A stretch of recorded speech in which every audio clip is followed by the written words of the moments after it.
Because in that constitution, may nakita silang wellspring eh.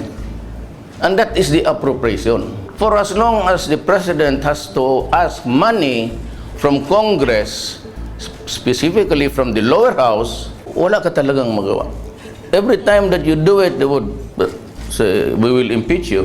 Well, I tell you, I will not sit there for an uneventful term. Either I make something new of our country or I resign immediately.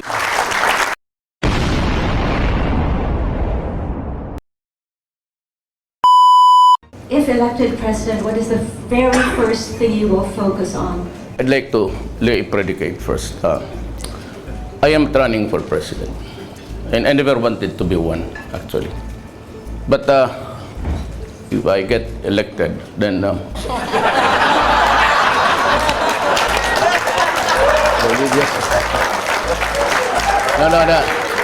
I was just joking with the lady. Ayaw ko talaga. I do not covet, I've said repeatedly. There was never in any forum that I said I'm running. Sabihin ko na lang ngayon, total nandito na lang ng lahat. Ayaw ng pamilya ko, pati yung anak ko nung naging mayor. And she is very vocal about it. And I don't know about my first wife. I have not talked to her. But my second wife, she does not also want me into the loop. The third and fourth, may dalawa pa ako. But if I want to be president, you should know that I have this vice versa. Pero ito, I keep this sort of mistresses, but hindi ito gastos ng gobyerno. I mean, they do not, I do not house them in condominiums, high-rise, or villages naman. Boarding house lang ito silang dalawa. I wasn't able to. Okay, ulit nga. Kalimutan ko eh. Mayor, mukhang nadidistract kayo. Medyo maganda ho yung una nagtanong. Pero ang question po niya is, what is the first thing that you will do if you are elected? I would suggest to the next president, the first thing that I'll do is 25,000 below, no more income tax. They can go home with their money. Second, as I will increase the salaries of our soldiers and policemen. Kulang yan, we cannot control corruption. Alam mo, diretso na lang natin. Mabuti pa. Let me tell you a story. I am not interested. I posted that declaration 2 years ago in the official website of Davao City government. Sinabi ko doon, I do not covet the position. It does not appeal to me. I have no need for it, and I don't want it. My stand today stays. Pero kung ako ang nandyan, I will not waste my 6 years to add to the 6 years of the past presidents. I hate to stay there for 6 years with an inutil term.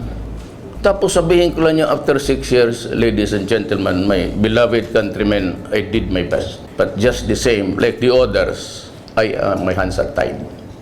We have to honor the Constitution, this Congress, and everybody, things like that. Because in that Constitution, may nakita silang wellspring eh. And that is the appropriation. For as long as the President has to ask money from Congress, specifically from the lower house, wala ka talagang magawa.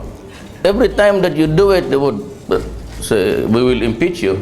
Well, I tell you, I will not sit there for an uneventful term. Either I make something new of our country or I resign immediately. Yes, please state your name and your organization. Thank you. Hi, good afternoon, Mayor. Hi, ma'am. I'm Peter from Oxford Business Group, and I'd like to ask, how do you replicate the model of Davao to a bigger scale? I cannot do it under the present circumstances, structure. Wala, masasabit ka talaga. Kaya kung gusto ko, sabihin ko na sa inyo, let us all reform, including me. If I were to do it, I'll just say that we will study 6 months to 1 year. If I could not get even the slightest reform, hihiritan ko talaga kayo. I'll declare a revolutionary government. If Cory did it, why can't I? Then I can start with the cleansing. It has to start with the military, and the police. And I will use the money to increase the salaries of all teachers in the Philippines. Nanay ko kasi maestra. Walang maestra na yun umuwi ng public school teacher na 18,000. They are eternally tied to the 5-6. Of course, the military. Sabihin ko sa kanila, lalo na yung mga police, sige, I'll increase your salaries. Huwag ka nang hingi-hingi lang. Barilin kita. Prangka-prangkaan na lang tayo. Huwag na tayong pakurnehan dito. Ang driver ko na police, 3 anak niyang babae. Every enrollment time maghiram siya. So sabihin ko siya, what is your take-home pay? Sabi niya, sir, 1,500 na lang.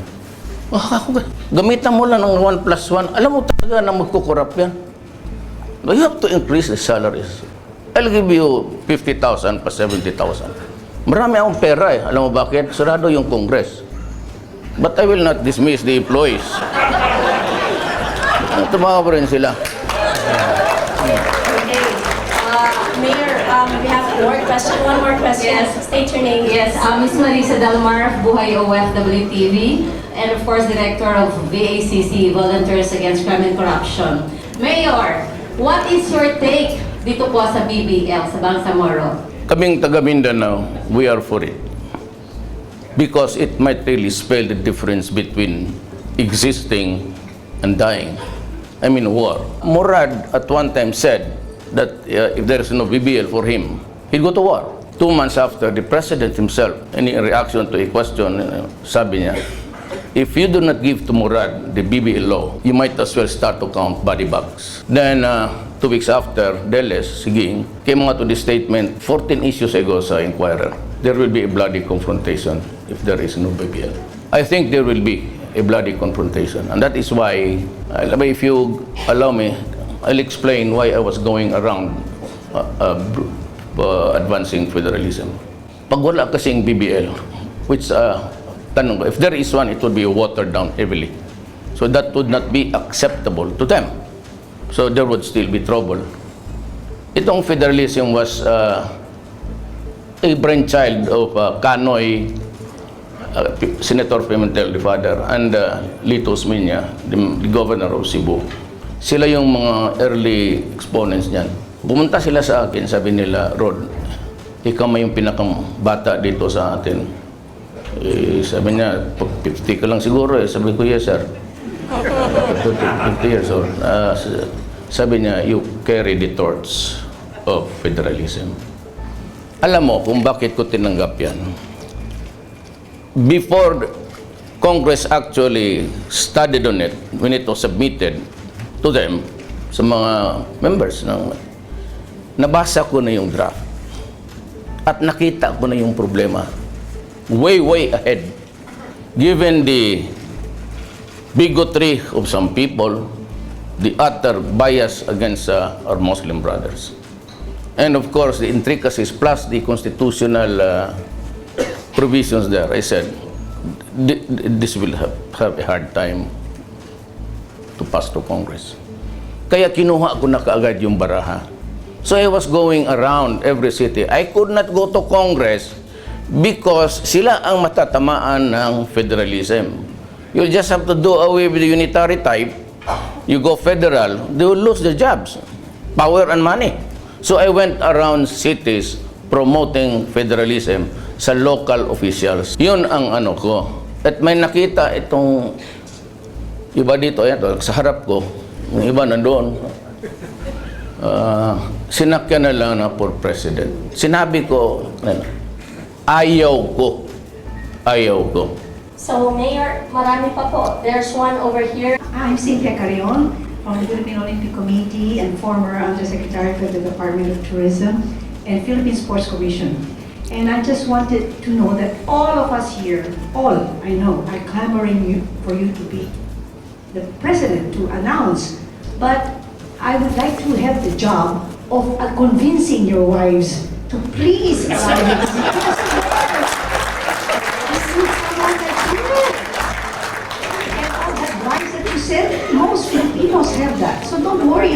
one vice that you have. So we want you to be president. Please, sir. Alam mo na, sa totoo lang, if I may just, you would allow me, hindi ko na talaga panahon. And I would just cite the Bible, Ecclesiastes 3. There's a time for everything. To be great and to be small. Time for plenty and a time for want. A time for sorrow and a time for joy. Live time to die. Ako, yung opportunity to be president is a window that's very, very small. Sabihin ko na lang sa inyo, hindi ko na talaga panahon. It's no longer my time. Give it to somebody else na yung may gusto. Mahirap yung nandiyan ka na ayaw mo. Magtamad-tamaran ka. When I was mayor early on, I worked until midnight just going around the city killing mosquitoes that were bothering and rats all over. Yes, sir, please. I'm Sebastian Castro. I am not here representing a company, I'm just representing myself. A lot of economists believe that one of the most efficient ways to tackle poverty, to really have more structural change, is land reform. When it comes down to it, the agriculture sector still is the biggest sector of our economy. At least it employs the most people, right? You have tens of millions of people who are poor farmers who do not own the land they work on. And that's been the way it has been for so long, which is just a mirror of the overall picture that we still live in a country where the power and money and wealth is still in the hands of a very select few. So my main question is, will you do anything about land reform, meaningful land reform? I will try to figure out if it's still needed an extension. It has expired, the law on land reform. If ever I would reinstate it, I would not go for a thing just like giving them 2 hectares. Because most of the lands given to the beneficiaries, would you believe it? About 85% of those given to the farmers, tenants, are back in the hands of the landlords. The land reform was really a faulty one. Unless you supply the farm implements, give them the fertilizers, the seedlings, and even assure them of the market. Because a competition of importation would really kill them. Even at great prices na lang, even at that, just figure out how much you can buy from them to be sure that the produce are sold. You know, with the coming of the Asian economic, I don't know how much tariff now. It's a very, very low 3. Maybe the time will come, it will be 0. It's a free trade actually for all. But that kind of a system is only good for the highly industrialized countries. Now remember that the Philippines is an agricultural country. Economy natin based on agriculture. We'll have to do some protective measures. Not even safety nets. You have to just say to them, you know, guys, you'd kill my countrymen. And I can only accept so much. Eh, kung mag-i-import ka, tapos mas murang-mura, patay yung Pilipino. We can talk of something else, about the China problem. But then again, this is not really to, you know, with the Americans, with due respect. That problem in the South. Let me rumble on because very important for you.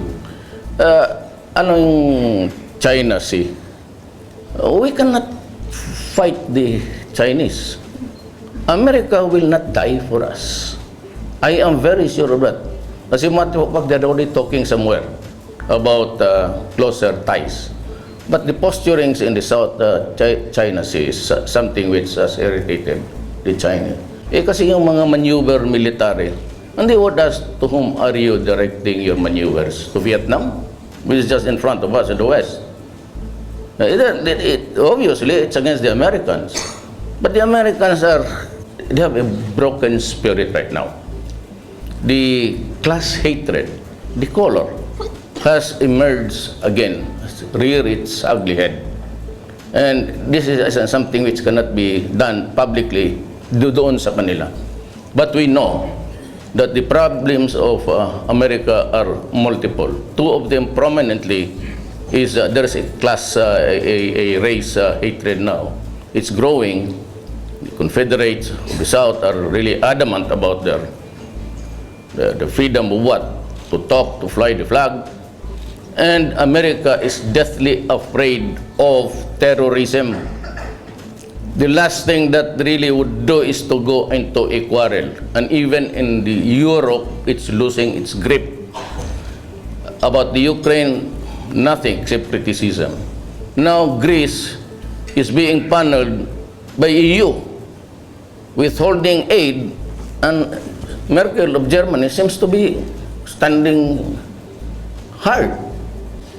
And the problem ganito, with the coming of Russia, who offered to give them gas, fuel, and the 10 trillion of the Chinese, and he would just say, I'll buy your debt, then you can grow and I'll give you the space of maybe 10 years to pay us.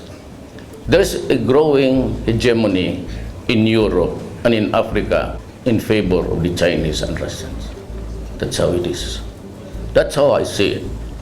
Itong Greece na to, pag talagang sipa nila, pupunta yan China. And China would say, good. How much? 32 billion? I'll pay it. I'll give you 15 years to repay. So that is how dangerous the world is today. Russia is bristling with weapons. And they have, I feel that they have reached the parity in arms.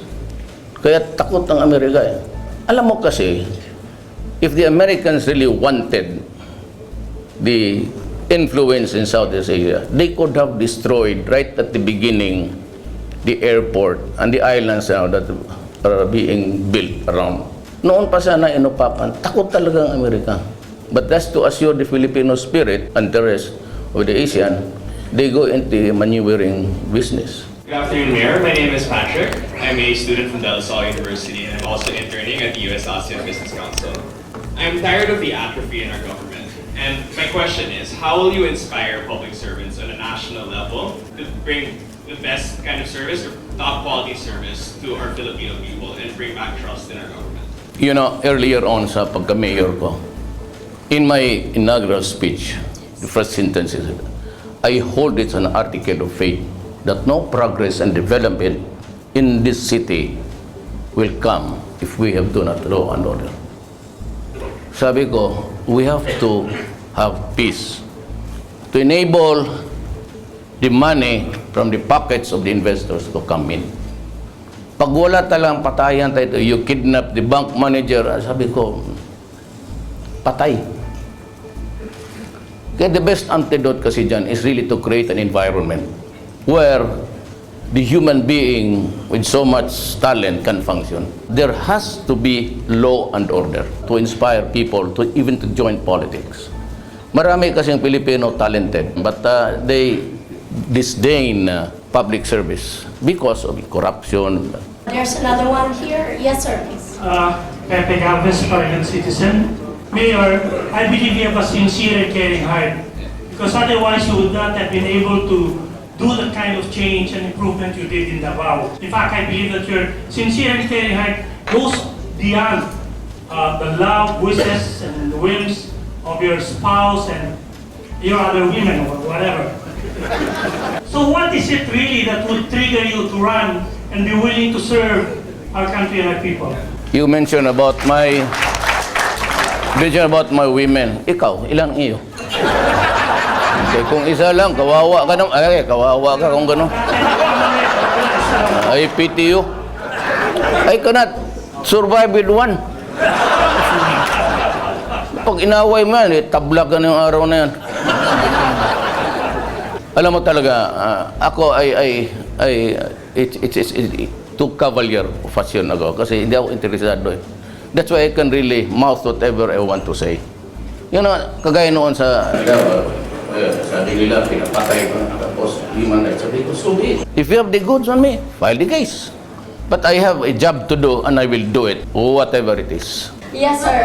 Please state your Good name. afternoon. I am Jay Season from Sampeta before your time. Yes, sir. This is a problem that I know you are concerned because up to now, your city has not received its rightful share of the IRA, which is provided under the Constitution to be given to local governments automatically.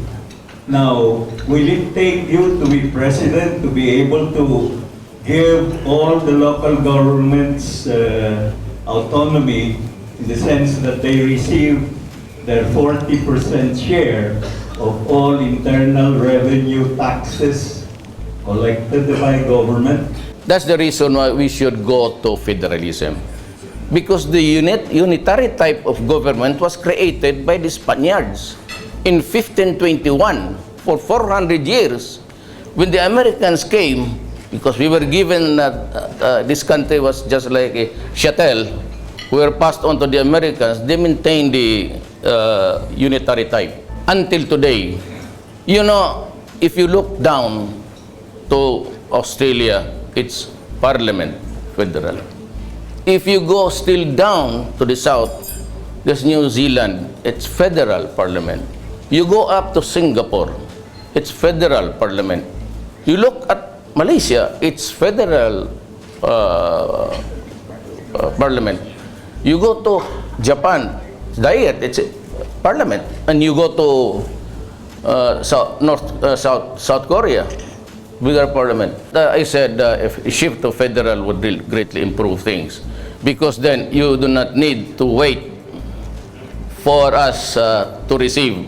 In federal, you retain the proceeds of your resources. Then you contribute to the national federal government. Ito ang Pilipinas eh. Let's limit ito. President, ito. Mayor, no, the powers are. It's not inclusive. The residual powers not found in that document's autonomy law goes back to the DILG. In a federal system, the president, the prime minister, yan, ano. Kung wala dyan, bababa yan doon sa automatically devolve down to the local governments. Yan ang maganda. It's about time. We're the only ones who are hanging on to. It's really for control. Just the reason why you want to build a railway and everything, you have to go to NEDA. Ang NEDA, sino bang taga NEDA dito? Dukdukin yung ulo nyo. Tagal ninyong mag-process. You sit on the paper. You know, in Davao, you have 72 hours. Baski anong klaseng opisina, you want a clearance, you want a certificate or what? 72 hours. After 72 hours, you cannot release the papers anymore. You have to forward it to me. Why, with the explanation, why it took you more than 72 hours, 4 days to process the paper. Thank you. That's the reason why we need an enforcer president, which translates to Mr. Duterte. Thank you. Okay. Hindi kasi ninyo alam, he's my relative, that's why he talks that way. Magkamukha nga. Always there is. Okay, we have one there, sir. Hi, Mayor. I'm Francis Romero from Jonestown, the South Philippines. My question is, sir, aside from the nationwide government privileges and benefits granted to developers and investors like the BOI, the PESA, have Davao City, during your leadership, implemented special benefits or laws or ordinances that is aimed to further attract developers to develop in Davao or investors to invest in the city? Ang isang problema lang is the NPA. If you are into agricultural venture, agricultural farming, you have to deal sometimes with the NPAs. And that is a reality which we cannot really deny everywhere. But the NPAs are very strong, or maybe the strongest sa Region 11. What I do there is I talk to them. I am a son of a poor man. Though my father became governor 1957-67, kinakausap ko lang. Yung taxation nila, hindi mo madala sa takot eh. Hindi talaga kaya. I mean, they are there everywhere. So I talk to them and to stop or to at least mitigate the travails of taxation. Pagkabago kasi sinasabi ko lang, Andre, pagbigyan mo ng panahon. Do not tax them to death at this early. Malulugi yan. Most of them bananas. Hindi banana industry. kakao. Pero kung dito sa teritoryo ko, sa Davao City, I can guarantee you, there will be no violence, even if you do not pay. Sinasabi ko, huwag ninyong patayin yung tao just for money. Prangka-prangka mo rin ako doon sa NPA. But I know the lingo, the talkatives, because galing ako sa baba. It was a long and winding road of sacrifice, so that I really know ang problema sa baba. That's why I can talk to them. Pero yung mga business ventures, you let me know in advance so that I can talk to the NPAs. And maybe sabihin ko, give them a moratorium. Wala ka ng resibo dyan, ikaw pang apurado. But I take care of business sa Davao. And I must know. Ang rule talaga sa Davao, let me know kung ano ang problema mo. Kaya if I see yung mga kidnapper dyan, tapos sabihin ng pulis, sir, may nag-iikot-ikot dyan. Yung pa naman yung nag-kidnap sa Bulacan. Are you sure? Very sure. Didikidnapin mo. Tabla-tabla lang. Tapos sabihin ng pulis, sir, nandito na sa amin. Sabi mo, hingan mo na pera. Maraming pera yan kasi marang kinidnap. Sir, wala raw. Di ko patayin mo. Maraming istorya. Diba, si Dilima. May marinig ang Dilima yan. Wala na Duterte. It is only in this country you take an oath to tell the truth. Sa Congress, I was summoned to testify against Bangayan because of the rice smuggling.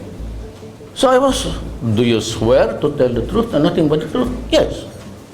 At one time, sabi ni Enrile, can you identify Bangayan? Yes, it's the one. Tapos tanong si Senator Enrile, Mayor Duterte, what will you do if you find Bangayan smuggling rice? Sabi ko, I will gladly kill him. Maya-maya, itong si Jinggoy, sabi, sabi mo, ano? Sabi ko, I'll give you an answer which you want to hear. Pag uwi ko doon sa hotel, nakahiga ako because I flew in overnight kasi magte-testify ako sa umaga. Yung crawler ng, hindi pala, nakaganon ako, sir. Ba ang pula ako. Kalagay doon, Duterte to be sued for threatening. Bakit mo ako i-threaten? Masina, you tell the truth. Yes. Anong gusto mo? Gusto kong patayin yan. Ay, bakit mo ako ngayon kukulong na... Yes, please. My name is Terry Felix. I'm from HSBC, and my question is, Mayor, if let's say you get elected into the presidency and you're successful in all, as everyone in the room would seem to want, can you pick 5 people within the cabinet that you would want to remain in the same post for the next 6 years to continue their good work? Ma'am, sa totoo niyan, sabihin ko na lang, mag-resign na ako bukas, inyo na yung gobyerno. Kailangan. I mean, at this age, I said, I have enough accolades in my life to make me happy. Kaya yung pinipikit ko yung mata ko, I think about the presidency, Mayor, halos pareho lang. Except that I govern a bit of the territory in Mindanao. Para sa akin, okay na ako. Mga anak ko, tapos na. Nanununtok na nga yung gagang Inday na yun. Inday Sara. Yes, please. Good afternoon. Mayor, I'm representing from the Business Mirror. No? It has been said that the country has that unfortunate fate not to elect their good president. No?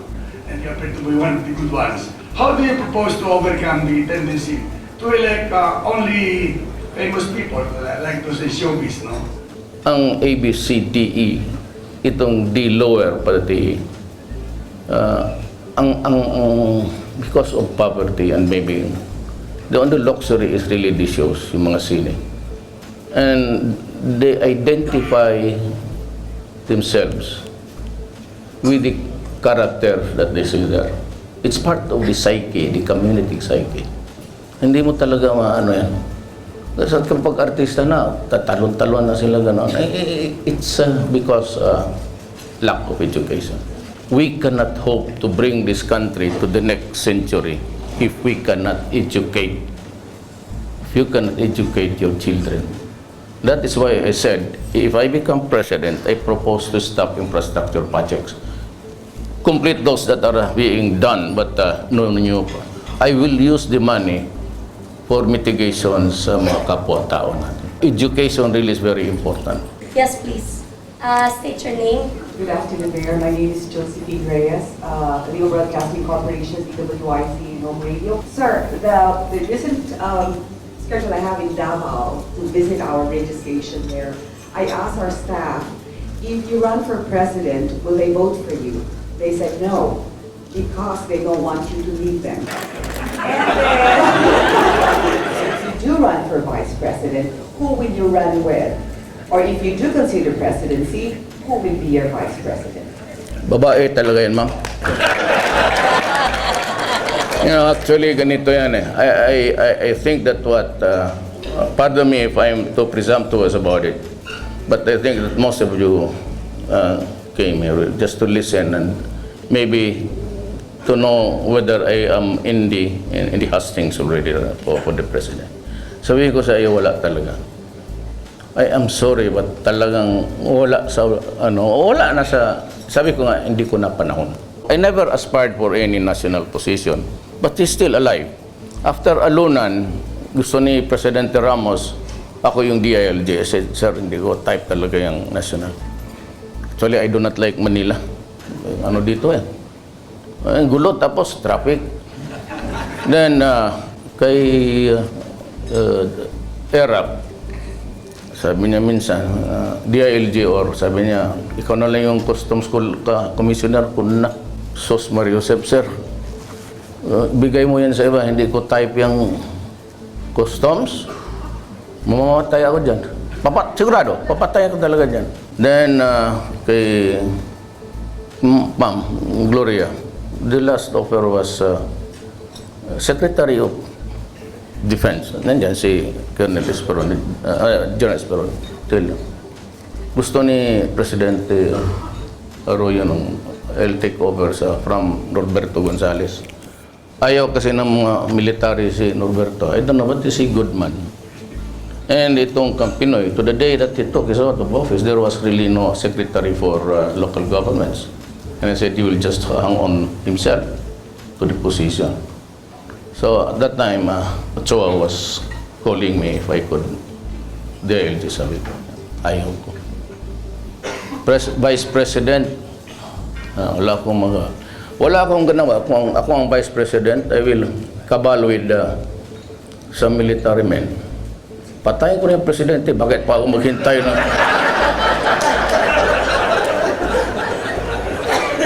6 years in the waiting? Hindi mo naman sigurado kung ikaw ang susunod. Yes, go ahead, sir. Mayor, if indeed you're not running for president, what do you think of Vice President Binay, Senator Grace Poe, and DILG Secretary Barron? I think they're all presidentiables, and sooner or later they'll be proclaiming their candidacies for the top position. They're all good officials. They are in the national scene. Pwede silang lahat. And of course, Binay has may burden lang siya dyan sa, sabi niya, false accusations. Well, let us see. Po naman can survive the presidency by getting the best of the Filipinos, the best and the best and the brightest. All of them. Ganun rin. Kaya nga, sabi ko, I cannot endorse any one of them because they're all my friends. I want them to smile to me when we meet in the future na walang sama ng loob sa'yo. If I retire, kung magbalik yung anak ko, if you'll consider running again for mayor, I will retire from public life. I'm done. Because alam mo, ganito yan eh. When I am spent politically and I grow old with so much medical issues, to whom shall I go for refuge? To the people in Malacanang, and who would feed you and buy your medicines? It's your family. Yan ang takbuhan mo at the end of the day, pamilya talaga. Kaya everywhere I go, sabi talaga nila na ano. And you know, when I say that I'll be running, I will have a rebellion in my own backyard. So what am I supposed to do? Alam mo kasi, isa rin yan is, I have not tasted defeat in politics. I have behind me eight elections. Mayor, congressman, mahirap naman na maghanap ka pa at this age. Maghanap ka pa ng disappointment. You know, I said, I will be old. But can I overcome the stress of defeat? You want to retire comfortable, mind and kung makatikim ka ng talo, mahirap yan. Sabihin lang ng tao na, ito, si ano, corrupt, itong ano, ganon. At sabi niya, bakit mo akong gawin excuse? The bottom of the matter nila, kanila yun. But do not make me an excuse just because they are not qualified by your standards. I am really very sorry, but I have to be very frank. I cannot go on with this false pretense na papatindig ako dato so that people will see me and maybe consider me as. I really do not need it. I'm sorry. Ayaw ko talaga. Kasi sinabi nila pag nilagay destiny is God. O ngayon kung nilagay ako ni God yan, sabi ko unang iiyak, si God talaga. Sinabi ko sa iyo, God, give that destiny to others who need it, who badly needs it. So we have time for one last question. You have the microphone. Go ahead. Please state your name, sir. Hi, Marco De Pablo from Jones Lang LaSalle. Good afternoon, Mayor. You have continued to dispel rumors of your possible presidential bid. There's a saying that goes, the only way for evil to prevail is for good men to do nothing. If after the outcome of the 2016 election, and the elected president fails to succeed in uplifting our country, would you have any regrets in not pursuing the presidency? No, I would not. I would just say I'm very sorry. But I could not make excuse of, you just look at the national scene. They're all here. And you can have, your time to examine them, their competence. Huwag na lang ako. Kasi, madugo rin yan. Sinabi ko na sa inyo, hindi ako upo dyan. Nasabi ko, after 6 years, I did my best, but my best was not good enough. I would not waste 6 years. Kung ako maging presidente, after 6 years, there will be a new government and there will be at least the standard. Sipain mo talaga lang dyan. Ang delikado kasi sa akin, I might go extreme. If I cannot get the reforms 6 months to 1 year, I will declare revolutionary. Tapos yun. All in government are casuals. You hold it, hang on there until you are advised to go. Tapusin na natin, I'll have the last piece. You know, I am Rodrigo Duterte. I am a Filipino. I love the Philippines because it is the land of my birth. It is the home of my people. Tapos na ako, ginawa ko na kahit kaong ko sa dalawa. But there was a price for that. It does not, peace and prosperity does not come easy. May bayad yan. At huwag mo na ninyo akong tanongin unless you want me to go to prison. And if you want, you get the evidence from sources, not from my mouth. That would be bad. I mean, ako, I'm no disciplinarian, pero huwag mong gawin na sulat mo. Hindi kita pa malusutin ng gano'n, especially criminals. Total, nagsabi ko na, leave the city. Because if you don't, maybe one day, you'll just have to go. Might be a horizontal position for you. Ladies and gentlemen, I apologize for the things that I have said. I hope you'd understand it. Ganon talaga ako. I ask for your forgiveness. Maraming salamat. Please give